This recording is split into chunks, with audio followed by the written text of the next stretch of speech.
नमस्कार, आप देख रहे हैं प्रदेश का नंबर 1 और सबसे भरोसेमंद news channel India news Haryana और मैं हूं आपके साथ सचिन दुबे। कभी भी कोरोना की तीसरी लहर दस्तक दे सकती है। वैज्ञानिकों की तरफ से भी लगातार हमें सचेत रहने के आदेश दिए गए हैं। आशंका को देखते हुए स्वास्थ्य महकमा और सरकार बार बार कोरोना नियमों का पालन करने की अपील कर रही है, तो वैक्सीन लगवाने की अपील भी की जा रही है। इंडिया न्यूज भी सभी दर्शकों से अफवाहों पर ध्यान न देकर टीका लगवाने की अपील कर रहा है। इसलिए आपकी सेहत की फिक्र करते हुए हमने खास कार्यक्रम हेलो डॉक्टर की शुरुआत की। अगर आपको या आपके परिवार में किसी को भी स्वास्थ्य संबंधित कोई भी परेशानी है तो हमारे खास शो में डॉक्टर से सीधे बात कर सकते हैं। आप वैक्सीन या कोरोना संबंधित जानकारी भी डॉक्टर से ले सकते हैं, क्योंकि जरूरी ये है कि सावधानी बरतनी बहुत ही जरूरी है। थर्ड वेव को लेकर तमाम तैयारियां हो रही हैं, लेकिन इस बीच में तमाम मुश्किलें भी सामने आएंगी और इसी को लेकर लगातार सरकार की तरफ से WHO की तरफ से भी हमें सतर्क रहने की आदेश बार बार दिए जा रहे हैं।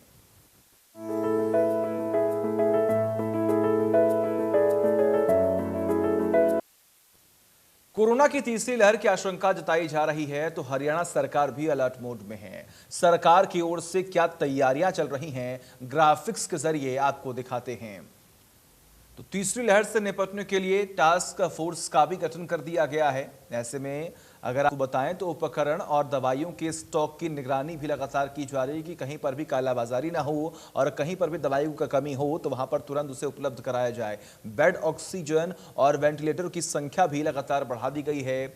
डॉक्टर, पैरामेडिकल स्टाफ की भी नई भर्ती की गई है कि कहीं पर भी जो वर्कर्स हैं उनकी तरफ से कोई कमी ना हो। कई जिलों में ऑक्सीजन के नए प्लांट भी लगाए गए हैं, क्योंकि हमने देखा था सेकेंड वेव में लगातार किस तरीके से ऑक्सीजन की बड़ी किल्लत जो है वो देखी गई थी। पानीपत, हिसार में 500 बेड जो है वो एक्स्ट्रा लगा दिए गए हैं। यानी कि तैयारियां अगर हम बात करें तो पूर्ण रूप से लगातार की जा रही हैं। कोशिश यहां पर यह हो रही है कि कहीं भी किसी भी पॉइंट से, किसी भी एंगल से कहीं पर भी कोई लापरवाही नहीं होनी चाहिए।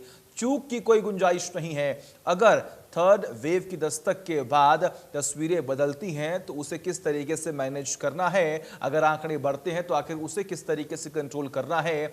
जो भी तमाम दवाइयां हैं उनकी उपलब्धता को लेकर भी लगातार कार्य किया जा रहा है। वैक्सीन्स जो हैं वो जल्द से जल्द लोगों तक पहुंचाई जा रही हैं। नए नए रिकॉर्ड जो हैं वो कायम किए जा रहे हैं।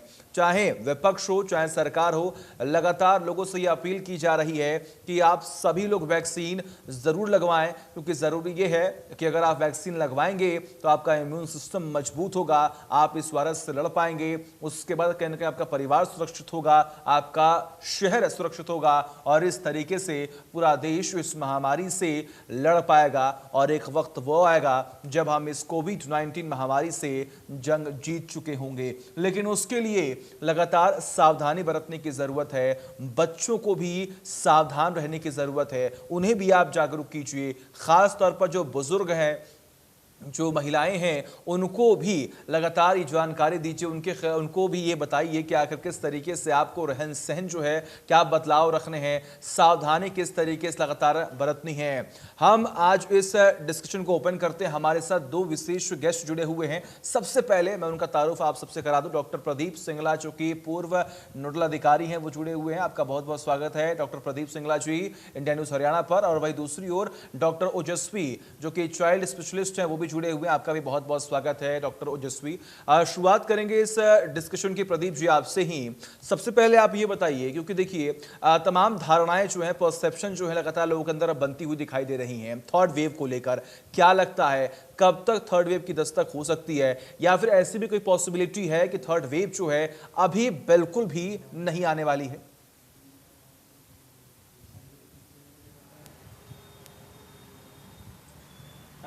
देखिए, जो तीसरी लहर की जो आशंका है, ये हम अपने पुराने अनुभव से हम बात करते हैं। 1918 और 1919 में जब जो स्पेनिश फ्लू वो कई वेव्स के अंदर आई थी जी, तो उसी के आधार पर जो है हम ये आशंका जाहिर करते हैं कि कोरोना की भी तीसरी वेव जो है वो आ सकती है जी। ये एक आशंका है। अब इस आशंका को जो है जो इसको नकारेगी चीज वो ये है कि अगर हमारी जनता तमाम वो सावधानियां फेस मास्क का इस्तेमाल है, जैसे एक उचित दूरी का जो है मेंटेन करने का मामला है, हाथों की साफ सफाई का मामला है, अगर इसको ठीक ढंग से अगर पालन करती है और साथ ही साथ अगर वैक्सीनेशन करते हैं हम लोग, तो उसमें जो है हम इस वेव को आने से रोक भी सकते हैं, या इतना तो जरूर हो सकता है कि हम इस वेव की जो पीक है उसको हम बहुत नीचे ले आए। ठीक है, बिल्कुल। डॉक्टर ओजस्वी, आपके पास आना चाहूँगा क्योंकि आप चाइल्ड स्पेशलिस्ट हैं और कहीं न कहीं अगर हम बात करें तो बार बार शुरुआत से ही कई बार जिक्र किया गया कि थर्ड वेव जो है वो बच्चों के लिए काफ़ी खतरनाक साबित हो सकती है। ऐसे में अलग अलग अफवाहें भी फैलाई जा रही हैं कि नहीं, ऐसा कुछ भी नहीं है, क्योंकि उनके अंदर पहले से ही वो जो एंटीबॉडी है वो डेवलप हो चुकी है, वो इस वायरस से लड़ सकते हैं। आपके नज़रिए से अगर हम बात करें तो क्या लगता है, क्या थर्ड वेव जब आएगी तो क्या बच्चों के लिए सच में ये बहुत घातक होगी? जी, ऐसा जैसे बाहर की वेस्टर्न कंट्रीज में देखा जा रहा है, तो थोड़ा-सा ट्रेंड टुवर्ड्स चिल्ड्रन है कोविड का इस बार। बट ये सारी जो चीज़ें हैं, स्पेकुलेशंस हैं, आने वाला टाइम ही इसको क्लियर कर पाएगा कि कितना इसमें बच्चे इसमें इन्वॉल्व होते हैं। दूसरा ये है, जैसे जो छोटे बच्चे रहते हैं, उनमें थोड़ा कुछ टाइम तक मैटरनल एंटीबॉडीज़ भी काम करती हैं। तो अगर जिनमें कोविड होता है तो फिर इतना क्लियर था उतना नहीं होता, अगर जो होता है तो थोड़ा बहुत माइल्ड सिम्टम आते हैं, 90% माइल्ड सिम्टम्स आते हैं। हाँ, 10% ऐसे हैं जिनको थोड़ा सा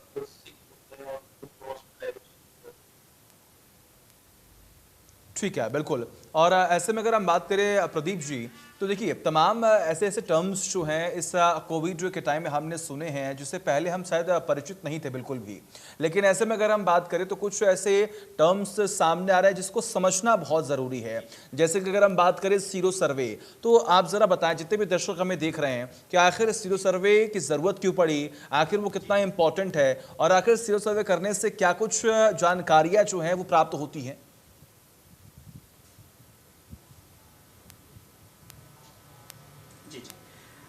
जब भी कोई महामारी फैलती है समाज में, तो बहुत सारे केसेस ऐसे होते हैं जहां पर उसके जो है पूरे लक्षण दिखाई देते हैं, वो व्यक्ति जो है अस्पताल में, लेकिन जितनी बड़ी संख्या ये होती है उससे कहीं ज्यादा बड़ी संख्या ऐसे लोगों की होती है जिनको इन्फेक्शन सब क्लिनिकल लेवल पर होता है।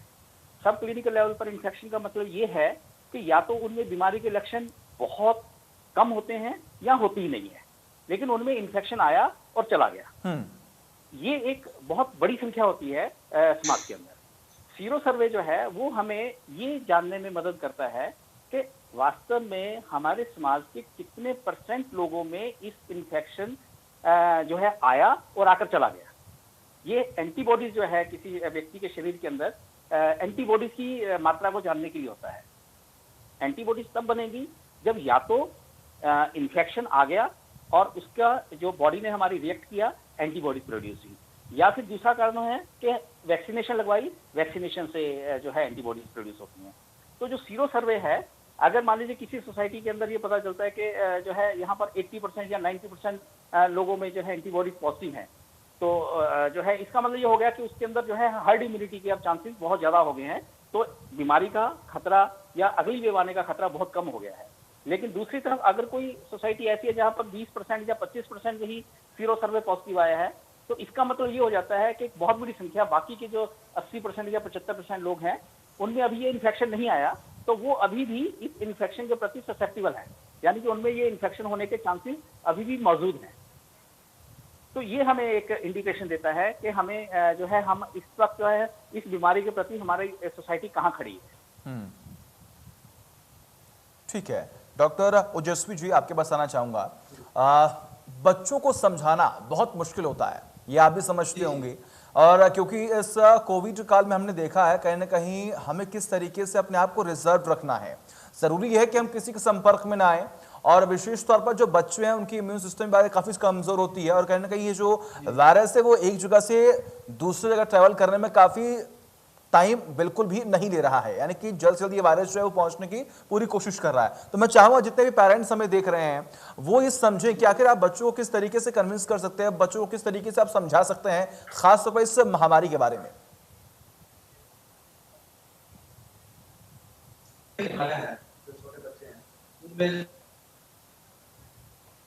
बंद है, बच्चे बाहर कहीं जा नहीं रहे हैं, तो जो भी बीमारी बच्चों में हो रही है वो या तो पेरेंट्स या जो भी घर पे बाहर से आया वही लेके आता है। तो मैक्सिमम ट्राई यही करी जाए कि सोशल आइसोलेशन करा जाए, अपने आप को सीमित रखें, फालतू में बाहर ना जाए, और घर पे आने के बाद अपने हैंड वॉश करें। जितने भी प्रिकॉशन है वो सारी ली जाए। आप अगर जो सेफ रहेंगे आपके बच्चे सेफ रहेंगे। बाकी इम्यूनिटी बूस्ट करने के लिए अगर जो छोटे बच्चे हैं ज्यादा से ज्यादा मदर फीडिंग पे उसको प्रेरित करना चाहिए कि मदर फीड ज्यादा ले। बाकी जो भी घर पे हरी सब्जियां है, फ्रूट है, वो सारी अपने आप जैसे खाएंगे बच्चे तो इम्यूनिटी डेवलप होगी, कोविड से प्रोटेक्शन मिलेगी।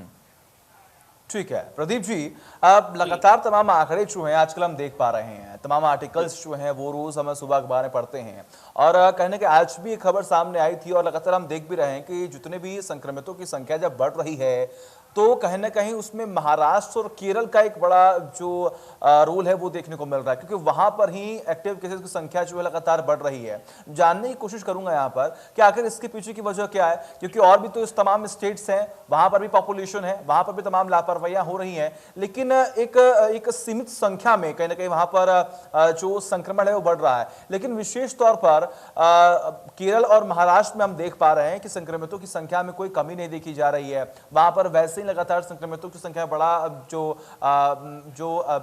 इंक्रीज हो रही है, लगातार जो आंकड़े हैं, उसके पीछे की वजह क्या है? क्या कि कोई क्लाइमेटिक कंडीशन की वजह से ऐसा हो रहा है या फिर कुछ और? एक तो ये है कि जो केसेस बढ़ रहे हैं, मुझे लगता है ये कहना उचित नहीं होगा, जितनी रफ्तार से केसेस कम होने चाहिए थे उस रफ्तार से कम नहीं हो रहे हैं। 10-15 दिन पहले जो है देश में जो है आंकड़ा जो है 40-45 हजार पर डे का था, जिसके अंदर बड़ा हिस्सा केरल का था। लेकिन अभी वो आंकड़ा जो है 30,000, 25,000, 23,000 इस उसमें रेंज में आ रहा है। तो जिसके अंदर बड़ा आंकड़ा निश्चित तौर पर जो केरल का है, उसके बाद जो है फिर केरल के सराउंडिंग स्टेट्स का है, महाराष्ट्र का एक है। इसका जो है कारण जो है वो तो वहाँ के जो एपिडेमियोलॉजिस्ट हैं केरला के, तो वो ज्यादा बेहतर ढंग से इसका जवाब दे पाएंगे। लेकिन हमें जो दूर से लग रहा है वो ये है कि केरल में जो फर्स्ट वेव और सेकंड वेव है उसका इम्पैक्ट कंपैरेटिवली कम था। सेकंड वेव मतलब मेरा कहने का मतलब जब अप्रैल और मई के महीने में जब पूरा देश उससे जूझ रहा था, तो जो है वो जो पहले मैंने सीरो सर्वे में के दौरान एक जो बात कही थी कि अगर जो है एक बड़ी संख्या ऐसी है जिनमें अभी इन्फेक्शन हो गुजरा नहीं है, तो वो लोग जो है चांसेस में आशंका ज्यादा होती है इन्फेक्शन के आने की, तो एक कारण ये हो सकता है। लेकिन इसका जो सही विश्लेषण है तो वो तो मुझे लगता है जो केरल में जो ग्राउंड में जो लोग काम कर रहे हैं वो इसका सही जवाब दे पाएंगे। बिल्कुल, और जितने भी दर्शक हमें सुन रहे हैं उनसे भी लगातार हम ये अपील करने की पूरी कोशिश कर रहे हैं कि देखिए अभी सेकेंड वेव जो है वो खत्म नहीं हुई है और लगातार संक्रमितों की संख्या में कमी दर्ज की जा रही है, जो कि एक पॉजिटिव खबर है। लेकिन उसके बावजूद भी हमें सावधानी रखने की बहुत ज़रूरत है। विशेष तौर पर हमें यह भी देखना है कि किस तरीके से हम जो डाइट ले रहे हैं वो कितना सही है, और ख़ास तौर पर बच्चों को भी लेकर तमाम तैयारियों के साथ जो है समझाने की कोशिश करनी है कि आखिर किस तरीके से बच्चे जो हैं अपने घरों से बाहर ना निकले, सावधानी बरतें।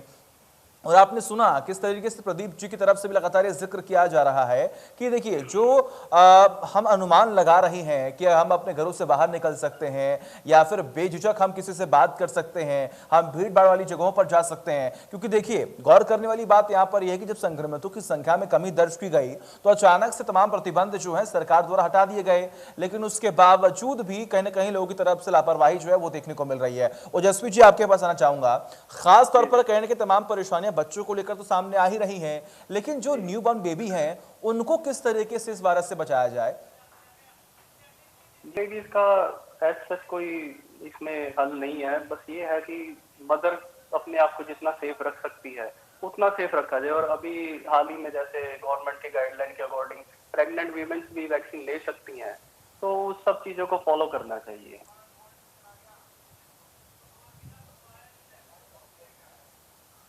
बिल्कुल, देखिए जरूरी यही है कि कहीं ना कहीं तमाम सावधानियां जो हैं वो यहाँ पर लगातार बढ़ती जाएं। प्रदीप जी, आपके पास आना चाहूंगा, शुरुआत में भी हमने देखा है कि कुछ ऐसी बेसिक मेडिसिन थी जिसको लेकर लगातार दावे किए जा रहे थे कि अगर आपको फीवर होता है या फिर अगर आपकी खराश होती है, सूखी खांसी आती है, तो आप इन दवाइयों का सेवन करेंगे तो आप हो सकता है कि तमाम बीमारियों से बच सकें।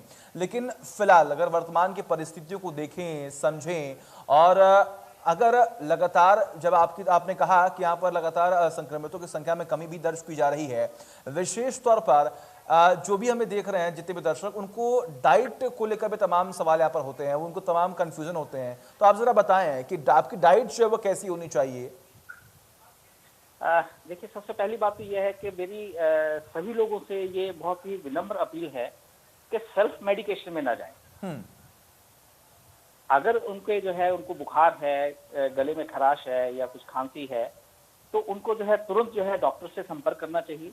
नजदीकी सरकारी अस्पताल में जाएं वो।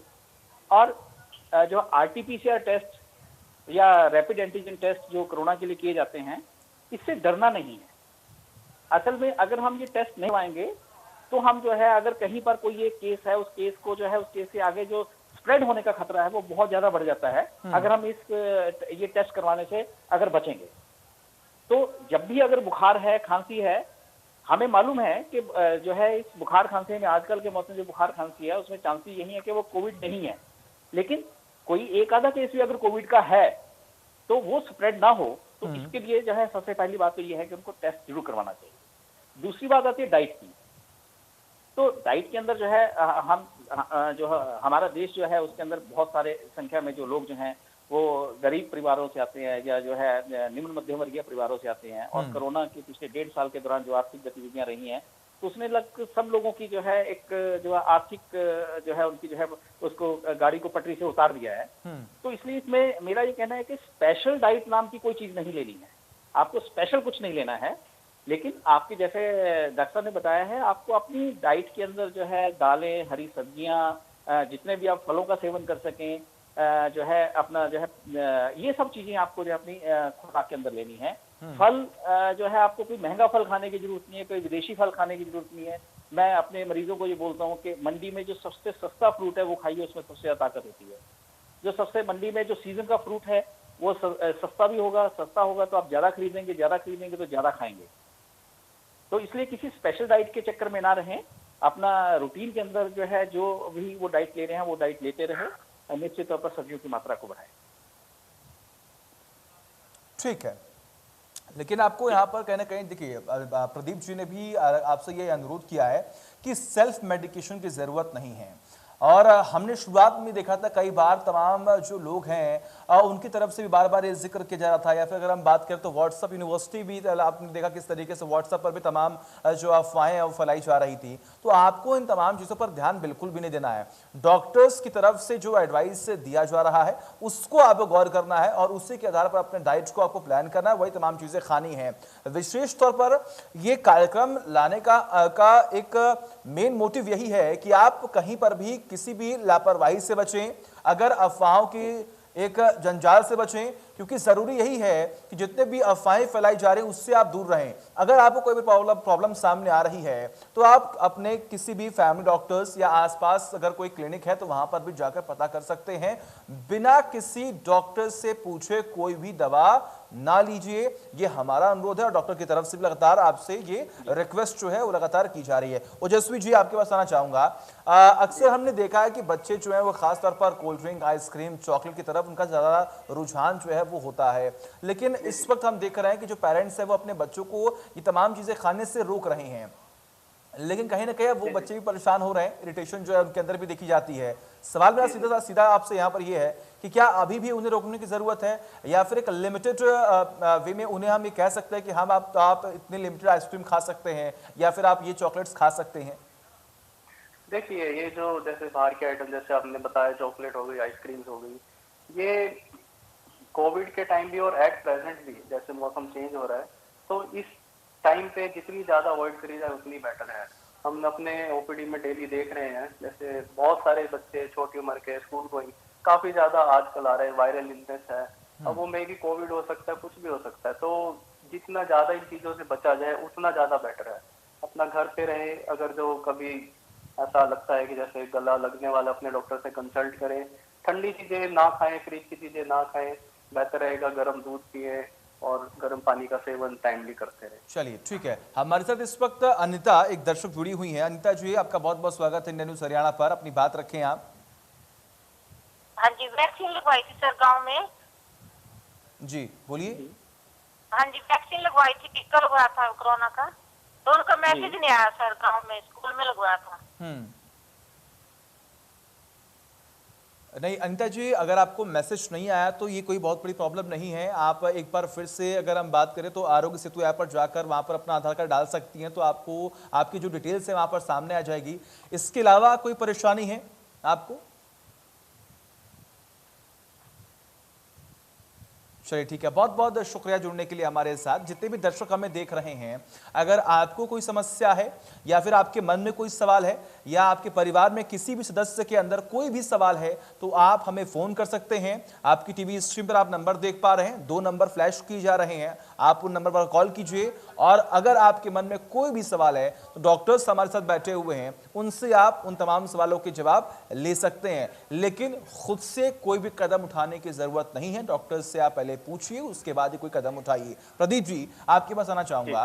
शुरुआत में हमने देखा था कि खास तौर पर सिम्टम्स को लेकर भी तमाम जो संशय है वो बरकरार थे, तमाम कंफ्यूजन जो है वो देखे जा रहे थे। ऐसे में अगर हम बात करें तो फर्स्ट वेव हमने देखा, सेकेंड वेव से हम गुजर रहे हैं, क्या थर्ड वेव में क्या सिम्टम्स में कोई बदलाव होने की चिंताएं हैं यहाँ पर? क्या कोई अनुमान है कि हाँ थर्ड वेव अगर आएगी तो उसमें भी सिम्टम्स में बदलाव हो सकते हैं? देखिए, इसके बारे में अभी कोई पूर्वानुमान नहीं लगाया जा सकता। खांसी, जुकाम, गले में खराश, बुखार, शरीर में दर्द, दस्त, जो है स्मेल और टेस्ट इसके अंदर जो है, तो ये पहली वेव के दौरान भी लक्षण थे। दूसरी वेव के दौरान जो है जो गैस्ट्रोइंटेस्टाइनल सिस्टम से जुड़े हुए लक्षण है वो थोड़े से ज्यादा हमें दिखाई देने लगे, जैसे डायरिया के, वोमिटिंग के केसेस जो है वो ज्यादा आने लगे थे।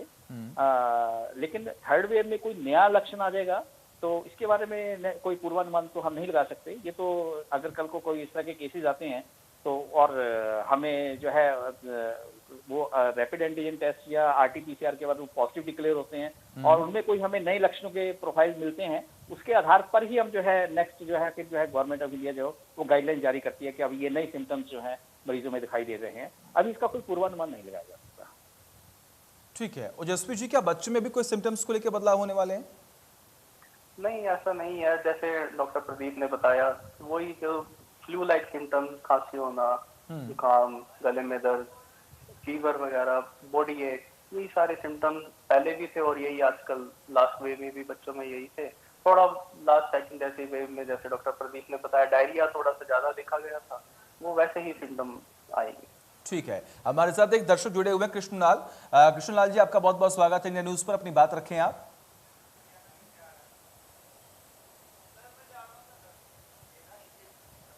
कृष्णलाल जी, क्या आपको मेरी आवाज मिल रही है?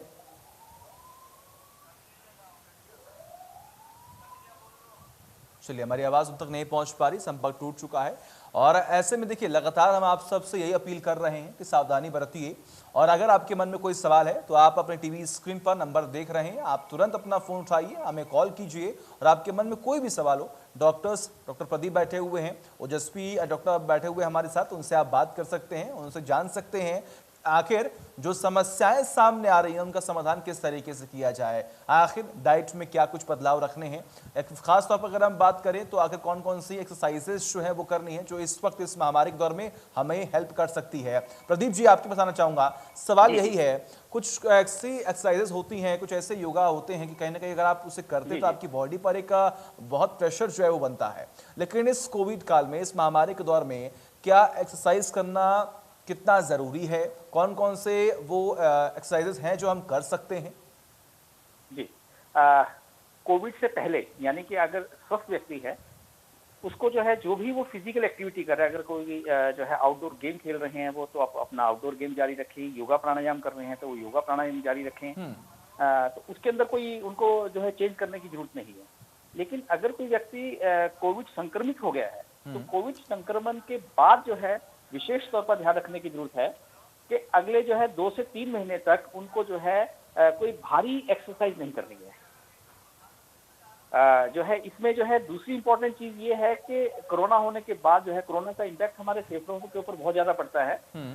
फेफड़ों की जो फ्लेक्सिबिलिटी है, उनकी जो लोच है, लचीलापन है, वो कम हो जाता है। तो इसके लिए जो है प्राणायाम बहुत जरूरी है। तो उनको जो है प्राणायाम जरूर करने चाहिए। जो लंग्स की एक्सरसाइज है, बहुत साधारण लंग्स की कुछ एक्सरसाइज है, जैसे गुब्बारे फुलाना, जैसे जो है जो फुटबॉल का ब्लैडर जो है वो ब्लैडर जो है वो फुलाना है उनको। गुब्बारे कहीं से भी मिल जाएंगे, या लंबी सांस अंदर खींचना है, सांस को थोड़ी देर रोक कर रखना है, जितनी देर भी रोक कर रख सकते हैं, फिर धीरे धीरे सांस को बाहर छोड़ना है। ये जो है ताकि उनके जो है फेफड़ों की जो कैपेसिटी है, उसकी काम करने की जो ताकत है, वो ताकत जो है वो वापस लौट सके। 2 से 3 महीने का टाइम उनको जो है कोई हैवी एक्सरसाइज नहीं करनी है, क्योंकि ये देखा गया है कि कोरोना के केसेस के अंदर जो है हार्ट के ऊपर जो इम्पैक्ट पड़ता है, जो हमारे दिल की जो मांसपेशियां हैं उनमें सोजन आ जाती है, और कुछ केसेस ऐसे भी हुए हैं जहां पर जो है उन्होंने एक्सरसाइज की और एक्सरसाइज के करते दौरान ही उनको जो है हार्ट अटैक हो गया और उनकी ऑन द स्पॉट डेथ हो गई। तो इसलिए उस तरह की स्ट्रेनुअस एक्सरसाइज से हमें बचना चाहिए, लेकिन निश्चित तौर पर प्राणायाम, योगा ये शुरुआत में करके फिर बाद में धीरे धीरे लाइट एक्सरसाइज से फिर जो है 2-3 महीने के बाद उनको अपने वापस पुराने वाले रूटीन में आना चाहिए। बिल्कुल, कुछ ऐसे सिंपल योगासन हैं जो आप कर सकते हैं, जो आप अगर सुबह उठते हैं उसके बाद आप फ्रेश होइए, उसके बाद कुछ ऐसे छोटे मोटे जो हल्के आप योग जो हैं वो आप कर सकते हैं, जिसकी वजह से आपकी बॉडी पर एक पॉजिटिव इम्पैक्ट जो है, एक सकारात्मक जो इम्पैक्ट है वो आपकी बॉडी पर पड़ेगा और कहने का आप पूरा दिन जो है काफ़ी एक्टिव महसूस करेंगे। और जसवीर जी, आपके पास आना चाहूँगा, कई जितने भी दर्शक हमें देखते हैं उनकी तरफ से भी लगातार सोशल मीडिया के जरिए सवाल जो है हम तक पहुंचते हैं। एक सवाल उसमें से ये भी हमारे पास आया कि जो छोटे बच्चे हैं, जो या फिर जो न्यूबॉर्न बेबी होते हैं, या फिर 7 से 8 महीने के जो बच्चे होते हैं, या फिर 2 साल तक के जो बच्चे होते हैं, उनकी स्किन जो है वो बहुत सॉफ्ट होती है। हमारी स्किन तो फिलहाल हार्ड हो चुकी है, तो हम इस पर अगर आप कुछ भी अप्लाई करते हो तो कहने कि हमारी बॉडी जो है उन्हें झेल लेती है। लेकिन जो छोटे बच्चे होते हैं, क्या उनके हाथ ज़रूरी है कि वो अपने हाथों को यहाँ पर सैनिटाइज ही करें? क्या वो साबुन से या फिर हैंड वॉश से अपने हाथ को धो नहीं सकते क्या? क्योंकि कहीं ना कहीं उनकी बॉडी पर, उनके स्किन पर एक नेगेटिव इम्पैक्ट जो है वो पड़ सकता है। जी शायद नहीं, पेरेंट्स का पॉइंट बिल्कुल वैलिड है, क्योंकि बेबीज की जो छोटे बच्चों की स्किन है थोड़ी सॉफ्ट रहती है कंपैरिजन टू हमारी। तो ऐसा नहीं है कि खाली सैनिटाइज ही करें, सारे टाइम सैनिटाइजर ही लगाते हैं, क्योंकि एज पर रिक्वायरमेंट सैनिटाइजर करना ज्यादा बेहतर है। बट ऐसा नहीं है कि जब हम सोप यूज करते हैं तो वो इतना कारगर नहीं है। अगर जो सोप आपको स्किन को सूट करता है तो आप सोप यूज करिए, उसमें कोई प्रॉब्लम नहीं है। तो जितने भी दर्शक हमें देख रहे हैं, वो विशेष तौर पर इन तमाम चीज़ों को समझने की कोशिश कीजिएगा कि देखिए कि जब थर्ड वेव आने को लेकर तमाम तैयारियां हो रही हैं, सरकार की तरफ से भी पूरे पुख्ता इंतजाम किए जा रहे हैं, बेड्स लगाए जा रहे हैं, ऑक्सीजन प्लांट जो हैं वो इंस्टॉल किए जा रहे हैं, वेंटिलेटर्स की संख्या लगातार बढ़ाई जा रही है, लोगों के बीच अवेयरनेस बढ़ाई जा रही है अलग अलग जरिए से, चाहे अगर हम बात करें इलेक्ट्रॉनिक मीडिया के माध्यम से या प्रिंट मीडिया के माध्यम से या तमाम एडवर्टीजमेंट्स के जरिए। तो ज़रूरी है कि आप भी सावधानी बरतें और कहीं ना कहीं गवर्नमेंट को सपोर्ट करें। आप भी ये ध्यान रखें कि भीड़ भाड़ वाली जगहों पर बिल्कुल भी न जाएं, अपने हाथों को सैनिटाइज करें, अपने चेहरे पर मास्क जरूर लगाएं। और प्रदीप जी, देखिए मास्क को लेकर तमाम बड़े सवाल भी यहाँ पर बीच में खड़े किए गए थे। किसी ने कहा था कि N95 मास्क की बहुत ज़रूरी है, और पीएम नरेंद्र मोदी ने भी खुद जब वो राष्ट्र को संबोधित कर रहे थे उन्होंने खुद कहा था कि कोई गमछा हो या फिर कोई नॉर्मल कपड़ा वो भी आप अपने चेहरे पर लगा सकते हैं। लेकिन ज़रा आप बताइए, आखिर कौन कौन से वो मास्क हैं जो हमें सुरक्षित रख सकते हैं? जी, देखिए मास्क को लेकर जो है बहुत किस्म की भ्रांतियां हैं। मास्क बाजार में बहुत किस्म के मास्क आते हैं। N95 मास्क जो है वो आम जनता के लिए नहीं है। N95 मास्क जो है जो डॉक्टर्स या जो स्टाफ के अंदर जो है स्वीपर से लेकर डॉक्टर तक सभी कैटेगरी के लोग आ जाते हैं। जो भी कोरोना के मरीजों की देखभाल कर रहे हैं उन लोगों के लिए N95 मास्क बहुत जरूरी है। ऐसे लोग जो है हेल्थ डिपार्टमेंट के अंदर या कहीं पर भी जहां उनको लगता है कि कोरोना के पेशेंट से एक्सपोजर हो सकता है, उन लोगों को N95 जो है रिकमेंड किया जाता है। लेकिन आम जनता के लिए जो उनका जो कपड़े का मास्क है वो काफी हो सकता है, बशर्ते ये कपड़े का मास्क जो है डबल या ट्रिपल लेयर का हो। इसके अंदर अगर एक लेयर सिल्क के कपड़े की है तो जो है इस मास्क की एफिकेसी और ज्यादा बढ़ जाती है। अगर खद्दर का कपड़ा है या लेडी जो है चुनरी लपेट लेती हैं, उसका कोई फायदा नहीं है। उसको वो जो है वो हम इस वायरस को हमारी बॉडी में एंटर करने से कतई नहीं रोकेगा। इसलिए जो है आम जनता के लिए मेरी अपील है कि वो बाजार जो है दूसरा हमारा मास्क जो है, जो ट्रिपल लेयर मास्क जो हम लोग जो है हॉस्पिटल्स में जनरली पहनते हैं, जो नीले रंग का जो है देखा होगा। लोग क्या करते हैं, क्योंकि ये मार्केट से परचेज करना पड़ता है, 5 रुपए का 10 रुपए का आता है, तो वो इस मास्क को जो है कई दिन तक इस्तेमाल करते हैं। उसी को धो लेंगे, धोने के बाद फिर पहन लेंगे। एक बार ये मास्क जो है जो ट्रिपल लेयर मास्क इसको बोलते हैं, जो नीले रंग का, ये डिस्पोजेबल मास्क है, आपने एक बार यूज किया, उसके बाद उसको दोबारा यूज नहीं करना होता। अगर आपने दोबारा यूज किया तो या तो उसकी एफिकेसी नहीं रहेगी या वो आपके खुद के लिए नुकसानदायक हो सकता है। तो लेकिन कपड़े के मास्क को जो आपने, एक तो कपड़े का मास्क आप घर बना सकते हैं और ये वॉशेबल होता है। आप इसको जो है डेली आप जो है, मैं अक्सर अपने जो है जो मेरे पेशेंट्स आते हैं मैं उनको ये बोलता हूँ कि घर में, हमारे घर में हर दूसरी या तीसरी महिला सिलाई जानती है और घर में खूब कपड़े पड़े होते हैं। आप उसकी जो है 3 लेयर बनाकर, जिसमें एक लेयर अगर सिल्क के कपड़े की है, सिल्क अगर नहीं है तो आप टेरिकॉट का कपड़ा ले लीजिए, तो 3 लेयर का मास्क आप जो है परिवार के हर मेंबर के लिए 2 या 3 मास्क बनाइए और उसको जो है डेली यूज करें और डेली उसको वॉश करें। तो वो मास्क जो है कहीं ज्यादा प्रोटेक्शन देगा बनिस्बत जो है हम जो है ट्रिपल लेयर मास्क बाजार से खरीदे और उसको जो है 5-7 दिन तक पहने, या एक महंगा N95 मास्क खरीद लें और उसको जो है हफ्ता 10 दिन तक 3 बार 4 बार धोकर पहनते रहें। धोने से N95 मास्क या ट्रिपल लेयर मास्क ये खराब हो जाएगा, ये अपनी एफिकेसी खो देगा। अब बिल्कुल प्रदीप जी, आपने यहाँ पर एक बात का जिक्र यहाँ पर किया कि आप मास्क को जरूर धोकर इस्तेमाल करें, लेकिन ऐसे में अगर हम बात करें तो बीच में कहीं ना कहीं ब्लैक फंगस को भी लेकर तमाम जो परेशानियां वो सामने आ रही थी। ये सवाल मैं कंटिन्यू करूंगा, इससे बीच में हमारे एक दर्शक जुड़े हुए हैं, रजत पाल, आपका बहुत बहुत स्वागत है, अपनी बात रखें आप। सर मैं ये पूछ रहा था कि जैसे छोटे बच्चों के लिए भी स्कूल खोल दिए। हेलो जी जी, बोलिए बोलिए।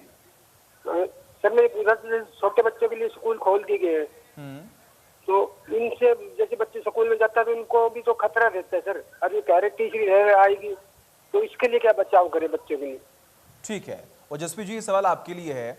बच्चों के लिए स्कूल खोल दिया गया है, बच्चे स्कूल जा रहे हैं, लेकिन सावधानियां क्या रखनी है, क्या ऐसे प्रिकॉशंस लेने हैं, क्या ऐसी चीजें खानी हैं जिससे बच्चे जो हैं अभी भी सुरक्षित रहें स्कूल जाने के बाद भी? जी जी, देखिए स्कूल खोलना भी एक इम्पोर्टेंट डिसीजन है, क्योंकि बच्चों की काफी ज्यादा पढ़ाई भी पिछले लास्ट 2 ईयर्स में हुई नहीं है, तो स्कूल खोलना भी जरूरी था।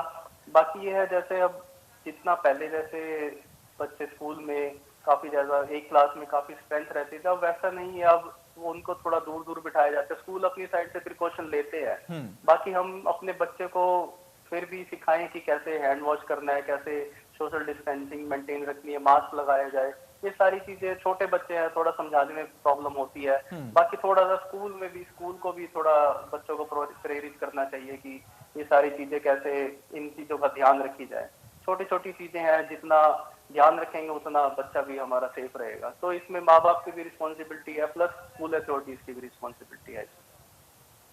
तो सुना आपने, कहीं ना कहीं आप जो डॉक्टर साहब की तरफ से जवाब दिया गया उससे आप संतुष्ट होंगे, मुझे यही उम्मीद है। आपका बहुत बहुत शुक्रिया जुड़ने के लिए हमारे साथ, और जितने दर्शक हमें देख रहे हैं वो भी हमसे बात कर सकते हैं, क्योंकि आपके मन में भी कई सारे सवाल होंगे, क्योंकि जो ये लाजमी है, अलग अलग तरीके से लगातार तमाम जो अफवाहें हैं वो फैलाई जा रही हैं। हम बात कर ले फेसबुक पर, हम बात कर ले सोशल मीडिया पर, अलग अलग तरीके से तमाम अफवाहों को लेकर ये जो बाजार है वो गर्म होते हैं। लेकिन ज़रूरी ये है कि आप बिना किसी डॉक्टर की एडवाइस से कुछ भी ना करें। अगर डॉक्टर आपको ये बोलता है कि आप कोई चीज़ें खानी है तो आप वो चीज़ ज़रूर खाइए, किस तरीके से खाना है वो भी आप पूछ लीजिए। अपने मन में कुछ भी मत रखिए, क्योंकि डॉक्टर के पास अगर आप जाते हैं, उनसे कुछ पूछते हैं, तो कहीं ना कहीं उन तमाम समस्याओं का समाधान डॉक्टर के पास होता है और वही खुलकर डॉक्टर आपको बताते हैं। तो जरूरी यही है कि सेल्फ मेडिकेशन बिल्कुल मत कीजिए, सावधानी बरतिए। प्रदीप जी, आपके पास ब्लैक फंगस को लेकर तमाम जो तमाम समस्याएं वो सामने आ रही थी। हम देख रहे थे कि लगातार जो संक्रमितों की संख्या वो भी लगातार बढ़ रही थी। आपसे जानने की कोशिश यहाँ पर ये करूंगा कि अभी भी ब्लैक फंगस को लेकर क्या जो प्रिकॉशंस है वो लेने की जरूरत है? देखिए, ब्लैक फंगस जब अप्रैल और मई के महीने में केसेस बहुत पीक पर थे, तो उस वक्त ब्लैक फंगस के केसेस बहुत आ रहे थे। तो फॉर्चुनेटली अभी जो है ब्लैक फंगस के केसेस बहुत ड्रास्टिकली कम हुए हैं। निश्चित तौर पर जो है इसके पीछे जो है एक कारण तो यही है कि जब ओवरऑल एक डिजीज लोड कम हो गया है, तो उसने ब्लैक फंगस के लोड को भी काफी हद तक कम कर दिया है।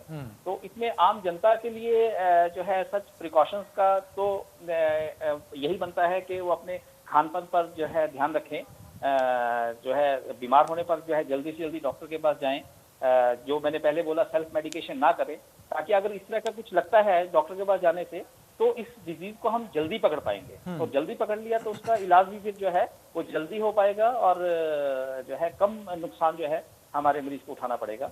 तो इससे जनता के लिए यही है। चलिए ठीक है, हमारे साथ हमारे एक दर्शक जुड़ी हुई संगीता। संगीता जी, आपका बहुत बहुत स्वागत है इंडिया न्यूज पर। अपनी बात रखें आप। हाँ माफ जी, कीजिए- क्या जी, G6PD वाले कोरोना वैक्सीन ले सकते हैं? माफ कीजिएगा, अपना सवाल एक बार आप और दोहराएं। G6PD वाले कोरोना वैक्सीन ले सकते हैं? प्रदीप जी जवाब दीजिए आप। जी हाँ जी हाँ, देखिए अभी इस तरह का कोई कंट्राइंडिकेशन नहीं है कि G6PD डेफिशिएंसी जिनको है तो वो लोग कोरोना वैक्सीन नहीं ले सकते। आप लीजिए, G6PD वाले जो है वो ले सकते हैं वैक्सीन। ठीक है, डॉक्टर ओजस्वी जी आपके पास आना चाहूंगा। आप बच्चों को लेकर विशेष तौर पर आज हम ये बात कर रहे हैं कि आखिर क्या सावधानियां बरतने की जरूरत है, और आपने सुना भी किस तरीके से तमाम पेरेंट्स जो हैं वो अभी भी टेंशन में है कि स्कूल खुल गए हैं, हम बच्चों को स्कूल भेज रहे हैं, आखिर उनको किस तरीके से सुरक्षित रखा जाए इस वायरस से। लेकिन सवाल मेरा वह है कि ब्लैक फंगस को भी लेकर तमाम प्रिकॉशन बरतने की ज़रूरत है, और कहने के शुरुआत में ये जिक्र किया गया था कि अगर आप एक मास्क लगातार पहनते हैं तो उसकी वजह से भी ब्लैक फंगस जो है वो हो सकता है। बच्चों को विशेष तौर पर अगर हम देखें तो कहीं ना कहीं वो भी काफ़ी लापरवाही करते हैं, वो एक ही मास्क लगातार रिपीट करते हैं, तो ऐसे में प्रिकॉशन उनके लिए क्या होनी चाहिए? प्रिकॉशन उनके लिए यही होना चाहिए, जैसे मैंने पहले भी बताया, एक तो इसमें रिस्पॉन्सिबिलिटी जितना पेरेंट्स की बनती है उतना ही स्कूल टीचर्स की भी बनती है। वो टाइमली बच्चों को ये सारी चीजें सिखाएं कि डेली मास्क चेंज करा जाए। छोटे बच्चे हैं कोई बात नहीं, मगर फिर भी आपकी रिस्पॉन्सिबिलिटी है कि उन पर ध्यान रखा जाए कि वो डेली सेम मास्क तो नहीं पहन रहा, उनको पलट तो नहीं लेते। डेली नया मास्क यूज करना चाहिए, जो पिछला जो मास्क जैसे डॉक्टर प्रदीप ने बताया उसको थ्रो कर देना चाहिए। वॉश करने से उसकी एफिकेसी डेफिनेटली कम होती है। तो जितना ज्यादा आप सावधानी रखेंगे उतना ज्यादा ब्लैक फंगस से आप बचे रहेंगे। ठीक है प्रदीप जी, अगर हम बात करें तो शुरुआत से ही जब वैक्सीन को लेकर तमाम तैयारियां हुई, जब एक एक वैक्सीन जो है वो सामने, चाहे कोवैक्सीन की बात कर लें या कोविशील्ड की बात कर लें, ऐसे में WHO की तरफ से या फिर कहें कि लगातार तमाम जो जितने भी अधिकारी उनकी तरफ से ये जिक्र किया जा रहा है कि अब जो ड्यूरेशन है उसे कम किया जाएगा। फर्स्ट डोज और सेकंड डोज के बीच में जो ड्यूरेशन है उसे कम करने की बात सामने आ रही है। पहले मेरे ख्याल से 12 हफ्ते थी, अब उससे शायद 4 हफ्ते करने की बात सामने आ रही है। तो क्या इससे कोई नेगेटिव इम्पैक्ट तो नहीं पड़ेगा बॉडी पर? नहीं, इससे कोई नेगेटिव इम्पैक्ट, देखिए कोरोना हमारे लिए बहुत एक नई बीमारी थी, और जितनी स्पीड से और जितनी तेज गति से इस वैक्सीन की डेवलपमेंट हुई है, तो वो भी मतलब कि हमारे लिए एक मतलब कि विज्ञान की तरफ से जो है एक आश्चर्यचकित करने वाली चीज थी। इस दौरान, पूरे समय के दौरान जब हमने लोगों को जो है वैक्सीनेट किया है, तो उसके रिजल्ट्स भी हमारे सामने आते रहे हैं। तो इसको लेकर जो है हमारे वैज्ञानिक जो है लगातार अध्ययन करते रहे हैं कि कितनी ड्यूरेशन होने से इसका मैक्सिमम ऑप्टिमम रिजल्ट आएगा, तो उसके आधार पर जो है निर्णय लिए जाते हैं। तो उसका जो है अगर कोई उसका साइड इफेक्ट ज्यादा आने वाला है तो इस तरह का निर्णय कदापि नहीं लिया जाएगा। तो इसलिए जो है इस बारे में जो है निश्चित रहना चाहिए कि अगर ड्यूरेशन कम की जाती है तो उसके पीछे कोई ना कोई वाजिब रीजन होगा। अभी तक तो ऐसा कुछ है नहीं। 12 हफ्ते ही जो है कोविशील्ड का है, और कोवैक्सीन का जो है वो 4 हफ्ते का, 1 महीने का ड्यूरेशन है 2 डोज के बीच का। तो अभी तो हम इसी को मेंटेन कर रहे हैं। बिल्कुल, और जो भी तमाम गाइडलाइंस जारी कर दी जाएंगी गवर्नमेंट द्वारा, कहने का उसका भी पालन जो है हमें करने की यहाँ पर आवश्यकता है। ओजस्वी जी, बिल्कुल है। बच्चों के वैक्सीन को लेकर भी तमाम तैयारियां जो हैं वो हो रही, खबर ये सामने आ रही कि अगले महीने तक वैक्सीन जो है वो आ जाएगी, बच्चों को वैक्सीन भी लगनी शुरू हो जाएगी। आपको क्या लगता है, क्योंकि देखिए तमाम जो युवा हैं या फिर कहें कि जितने भी यंगस्टर्स हैं, जब उनको वैक्सीन लगाई जा रही थी तो उसके बाद उसका एक जो रिएक्शन है वो देखने को मिल रहा था, यानी कि फीवर जो है वो काफ़ी ज़्यादा हाई हो जा रहा था, काफ़ी बॉडी पेन जो है वो लोग महसूस कर रहे थे। तो क्या बच्चों में भी ये रिएक्शंस देखने को मिल सकते हैं? डेफिनेटली, जो भी वैक्सीन है वो चाहे कोरोना वैक्सीन है चाहे अदर वैक्सीन है, उनके कुछ ना कुछ इफेक्ट आते हैं। जैसे पहले जैसे स्वाइन फ्लू की वैक्सीन थी, उस वैक्सीन से भी थोड़ा फीवर होना, थोड़ा माइल्डिया होना, ये सब कॉमन था। सेम वैसी जो आजकल जो अब जैसे गवर्नमेंट कह रही है कि बच्चों की वैक्सीन नेक्स्ट मंथ से आ जाएगी, तो अभी वो ट्रायल फेज में वो जैसी उसको स्टडी कर लिया जाएगा, वो बच्चों के लिए रिलीज हो जाएगी। तो ऐसा नहीं है कि हर बच्चे को फीवर आएगा, माइल्डिया होगा। कुछ % बच्चे में हाँ एडवर्स इफेक्ट हो सकते हैं, जैसे एडल्ट में होते हैं वैसे ही सेम बच्चों में आ सकते हैं। लेकिन सावधानी जो है आपको अभी भी बरतनी होंगी। वैक्सीन लगेंगे, अगर उसके बाद अगर कोई भी रिएक्शन होता है तो उसके लिए भी मेडिसिन जो है आपके लिए उपलब्ध कराई जाएंगी। बिल्कुल बिल्कुल। ठीक है। अगर हम बात करें यहाँ पर तो जिस तरीके से तमाम सवाल भी यहाँ पर होते हैं प्रदीप जी कि अगर मुझे पहले से कोई डिजीज़ है और फिर उसके बाद अगर मैं कोरोना संक्रमित होती हूँ तो उसके बाद क्या सावधानियां बरतने की ज़रूरत है, क्या हम वैक्सीन ले सकते हैं। ऐसे में देखिए तमाम सवाल ये भी आते हैं कि अगर मुझे पहले से ही मान लीजिए आप ब्लड शुगर की कोई समस्या है या फिर हाई बीपी या फिर लो बीपी है या फिर जॉइंट्स में कोई समस्याएं सामने आ रही हैं, स्किन की कोई प्रॉब्लम है, तो क्या वैक्सीन आप ले सकते हैं? कोई इसमें प्रॉब्लम तो नहीं है आपकी बॉडी पर? जी जी, देखिए मैं अपने पेशेंट्स को ये बोलता हूँ कि अगर कोरोना हो गया तो हिंदुस्तान के अंदर कोरोना से मोर्टेलिटी रेट यानी कि मरने की दर जो है, मृत्यु दर हर 100 मरीज में एक है। लेकिन वैक्सीन के जो साइड इफेक्ट्स हैं इससे जो मृत्यु दर वो 10 लाख में एक भी नहीं है। जो डायबिटीज के पेशेंट्स हैं उनमें तो ये देखा गया है कि मृत्यु दर और भी ज्यादा है। तो डायबिटीज के पेशेंट्स को कोरोना बीमारी जो है वो ज्यादा उनके लिए खतरनाक है। इसलिए डायबिटीज के पेशेंट्स हैं या हार्ट के पेशेंट्स हैं या जो क्रोनिक कंडीशंस हैं, जैसे किसी के गुर्दे खराब हैं या किसी को कैंसर की बीमारी है, किसी को लीवर की बीमारी है, इन सब के लिए कोरोना की वैक्सीन लेना बहुत ज्यादा जरूरी है। लेकिन वैक्सीन लेने से पहले जो है अपने डॉक्टर से बात कर लें, उनकी बीमारी कंट्रोल में हो। शुगर का लेवल अगर 300, 400, 500 उस रेंज में जा रहा है तो जो है इसके वैक्सीन का हो सकता है कि उनके ऊपर थोड़ा सा नकारात्मक प्रभाव ज्यादा पड़ने का चांस हो। तो अपने डॉक्टर से बात करें, वो बीमारी कंट्रोल में अगर है तो निश्चित तौर पर ये वैक्सीन जो है वो सुरक्षित है, ली जा सकती है और जरूर लेनी चाहिए। बिल्कुल। और प्रदीप जी अगर हम बात करें तो खास तौर पर प्रेग्नेंट लेडीज की तरफ से भी तमाम सवाल जो है वो सामने आते हैं। मैं जानना चाहूँगा कि वो कब वैक्सीन लगवा सकती हैं, क्योंकि हमने देखा है किस तरीके से तमाम इस महामारी के दौर में कहीं ना कहीं तमाम उन्हें भी समस्याओं का सामना करना पड़ा है और कहीं ना कहीं उनके अंदर भी एक सवाल जो है वो आता है कि अगर मैं वैक्सीन लेती हूँ तो कहीं ना कहीं बच्चे पर कोई फर्क ना पड़ रहा हो, उसकी बॉडी पर कोई ना इम्पैक्ट पड़े। जी जी, जनवरी के अंदर जब वैक्सीनेशन कैंपेन शुरू हुआ था भारत में, तब गर्भवती महिलाओं के ऊपर इसकी जो है ट्रायल नहीं हुई थी। तो गर्भवती महिलाओं पर इसका क्या प्रभाव पड़ना है तो उसकी कोई स्टडी नहीं हुई थी। लेकिन इस दौरान जो है इस पर स्टडी की गई है और ये पाया गया है कि गर्भवती महिलाएं भी कोविड वैक्सीनेशन करवा सकती हैं, उनको करवाना चाहिए, अपनी सुरक्षा के लिए भी और बच्चे की सुरक्षा के लिए भी। तो ये गर्भवती महिलाओं के लिए भी उतना ही सुरक्षित है जितना सुरक्षित बाकी जनता के लिए, बाकी लोगों के लिए। केवल गर्भवती महिलाएं नहीं, जो माएँ अपने बच्चों को दूध पिला रही हैं तो उनको भी ये वैक्सीन लेने की सलाह दी जाती है। तो 18 साल से ऊपर के सभी व्यक्ति, गर्भवती महिलाएं भी इसमें आ गई, उसमें वो माएँ जो अपने बच्चों को दूध पिला रही हैं वो भी इसमें आ गई। किसी भी किस्म की जो बीमारी है, क्रॉनिक डिजीज जो है, तो उन लोगों को भी जो है ये वैक्सीन लगवानी चाहिए। तो इसकी कोई ये कंट्राइंडिकेशन इसकी नहीं है। केवल जिन लोगों को पहले कभी वैक्सीन लगवाई है, उससे उनको भयंकर कोई एलर्जी हुई है, तो ऐसे लोगों के लिए जो है ये वैक्सीन, या जिनको पहली डोज लगी है, पहली डोज के दौरान उनको जो है कोई भयंकर एलर्जी हो गई, तो उनको जो है दूसरी डोज जो है तो उसमें जो है उनको बहुत अलर्ट रहकर जो है सावधान रहने की जरूरत होती है। अदरवाइज जो है ये वैक्सीन सुरक्षित है, सबको लगवानी चाहिए। ठीक है, आप दोनों का बहुत बहुत शुक्रिया अपना कीमती वक्त देने के लिए, डॉक्टर प्रदीप और डॉक्टर ओजस्वी, हमसे बात करने के लिए। जितने भी दर्शक हमें देख रहे हैं उन्हें ये बताने के लिए कि आखिर आपको सावधानी किस तरीके से बरतनी है, प्रिकॉशंस क्या कुछ लेने हैं और क्या कुछ आपका डाइट प्लान जो है वो होना चाहिए। आप दोनों का बहुत बहुत शुक्रिया। तो आपने सुना किस तरीके से तमाम डॉक्टर्स ने हमें ये बताया कि अभी सेकंड वेव खत्म नहीं हुई है, संक्रमितों की संख्या में कमी हो रही है, लेकिन उसके बावजूद भी हमें प्रिकॉशंस लेने होंगे, सावधानी बरतनी होगी, सेल्फ मेडिकेशन से दूर रहना होगा और ख़ास तौर पर खाना सही तरीके से खाना है और कहीं ना कहीं आने वाले वक्त में हमें और प्रिकॉशंस लेने की ज़रूरत है। एक ब्रेक।